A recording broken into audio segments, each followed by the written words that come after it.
I'm looking forward to talking to some dads. And you are a dad that has continued to be active both within Ohana Oasis and doing other things in honor of your son. And so I'm really excited to hear what you have to say and share with everybody. So, first thing I want to do and always do is want to acknowledge who brought you here. And if you could share a little bit about Liam and 5 words to describe him, and then we'll go from there.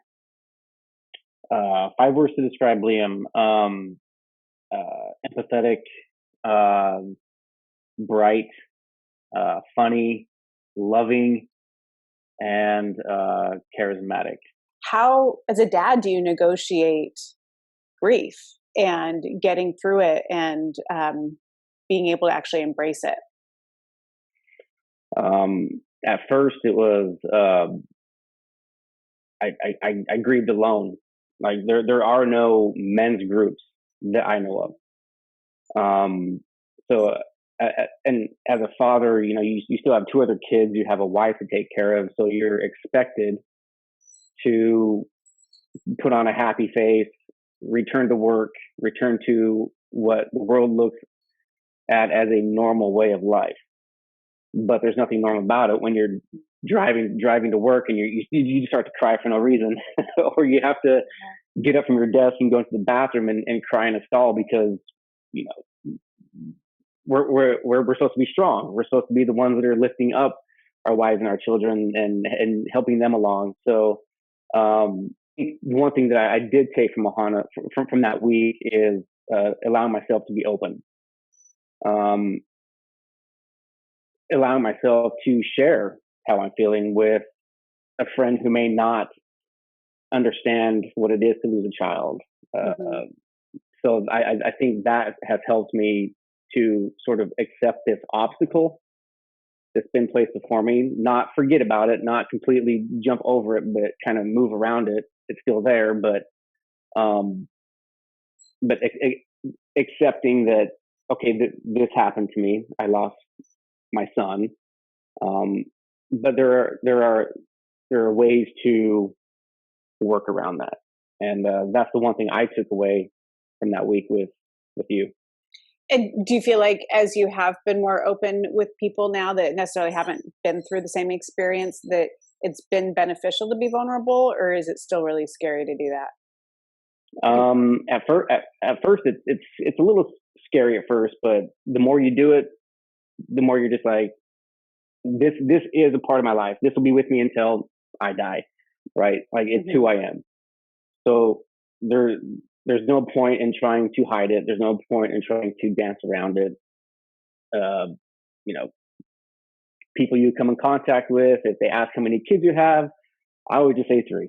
I have 3 kids, and one is passed on. Or I just leave it at, hey, I have 3 kids, and if they keep going, like, well, tell me about them, then I'll kind of bring that up, and then it like I have let that go. It's not on me to explain anything, but if they want to know more, they can ask me. So, I think being open, for me at least, has been huge. Awesome. It's a hard thing to do. What's been the most surprising thing to you in losing Liam and moving forward in life? The hard thing is not knowing what he would look like at 11 years old, or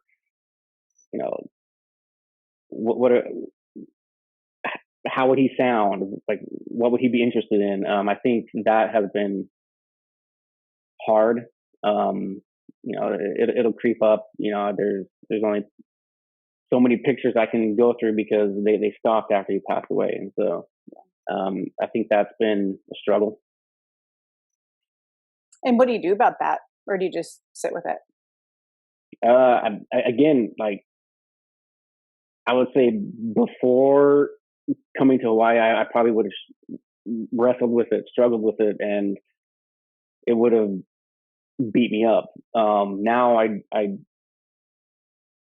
from being open, I just embrace it. I let it hit me. I let that grief hit me.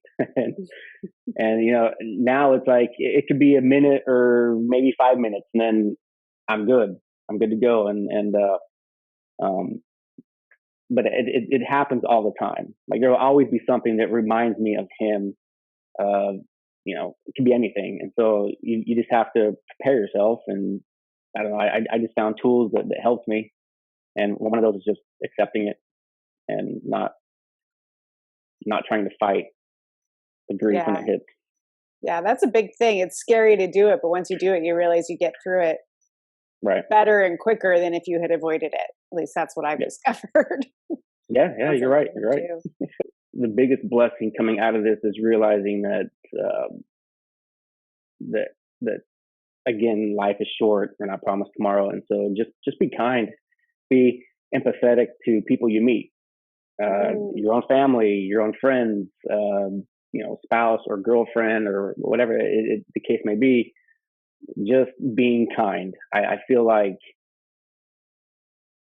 those of us who have experienced this understand that, okay, this is probably the hardest thing that I will ever have to go through. And if I can make it through that, then I can pretty much do anything. And one of those things is just being kind. And I feel like as bereaved parents, we have the ability to show empathy on a much higher level than somebody who hasn't. Yeah.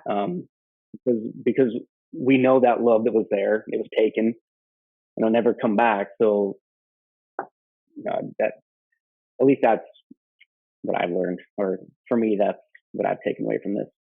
Being able to go about life with a different attitude, I guess, a different view on life, I guess, is how I would put it. Don't take, and I don't take things as seriously as I used to. Perspective. Yeah, perspective. Yeah, there you go. It really puts things in perspective for you. So how do you continue to honor Liam, both in like the anniversaries and holidays, but then also just in everyday life? Uh, you know, Holidays, we have a stocking for him over Christmas. We at Thanksgiving we try to honor him just by talking about him. And I think talking about him with family and friends also helps keep his memory alive. On his birthday, we have a little party for him at his favorite restaurant, and let balloons go. Buying coffee for the person behind me in the Starbucks line is one way that I try to honor him. I feel like he would. I feel like he would want that. Um, I feel like he would want us to be happy. I don't think he would like to see us being sad. So at least that's who he was. He was happy. So Now you had other kids that actually were around when Liam was around. mhm. How do you negotiate, or I guess work through like helping them to honor him? Well, Kennedy was old enough to remember. She still has memories of him, and one thing I like to do with her is we'll casually go talk about him, whether it's on a drive or a walk or and I felt like it was good for her to talk as well, to kind of talk about some memories that she has of him and how she's feeling. And Presley was just an infant, so she doesn't really, I mean, she doesn't remember him at all. But I try to do the same thing with her as well, just keep talking about him. In fact, the other day she brought up what was Liam's favorite color, and I had to stop and think about it because I'm like, it was blue, but it took me a long time to. Yeah, I had to remember. It was kind of a struggle to pull that memory up, and I was like, oh my gosh, I guess I should talk more about, or I should remember his favorite color. So, Well, I was going to ask you, how do you feel about that when you realize, like, oh, it's not top of mind anymore? well, honest, it hit me. It was a surprise.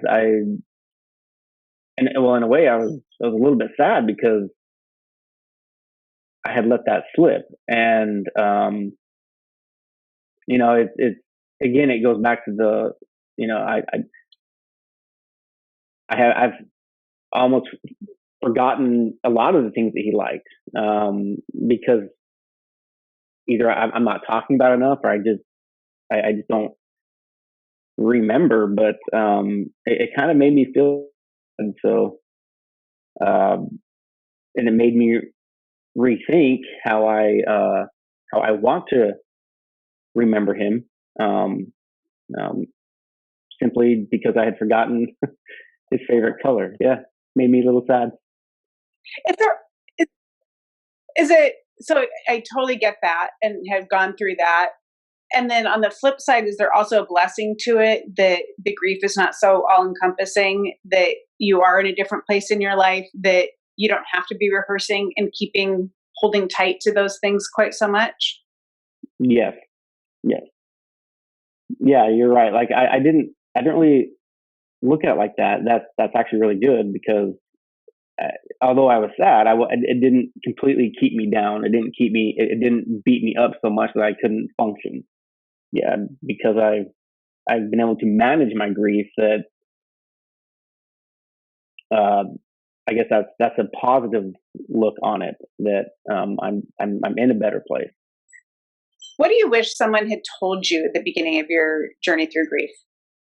Oh, um, don't don't sweep your grief under the rug. I wish somebody would have said, "Hey, this is going to be the hardest thing you'll ever experience. Accept it." But yeah, I wish somebody would have just said, "Hey, accept this. Cry when you have to, even if it's a messy cry. But don't sweep anything under the rug. Don't withhold how you're feeling. Talk to someone right away." I was closed off, so I guess if somebody would tell me to don't sweep your grief under the rug, but also be very open and not closed off to just talking to someone. I think I think finding a good group like Ohana Oasis, or if there's one local that will allow someone to just be open, I think that'll be a good start. Forgive people for they know not what they say. People are gonna That's a say good one.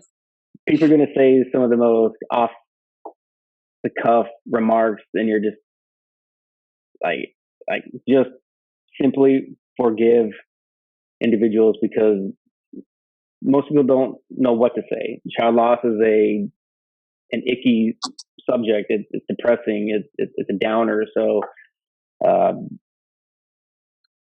you kind of have to build a thick skin when you join the club, and let those things roll off your back, because people will say some of the shittiest things.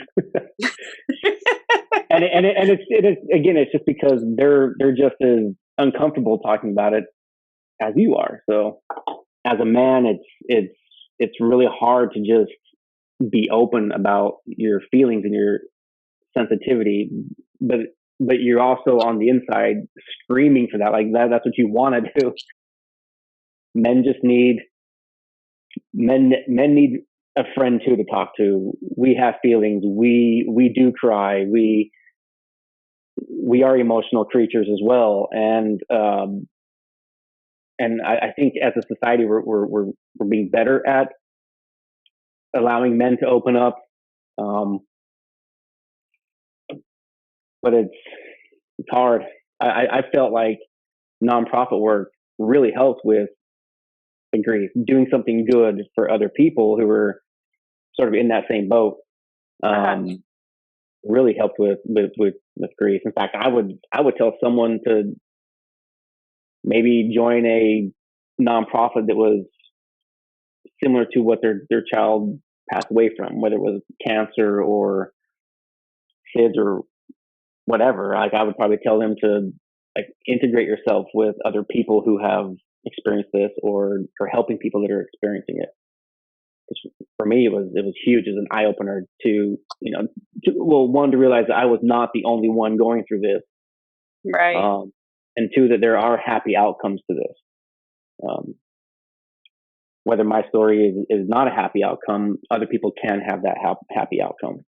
Right. Yeah, I think that's a good right. Well, thank you. Totally Thank you. appreciate it. Thank you. Yeah, you're welcome.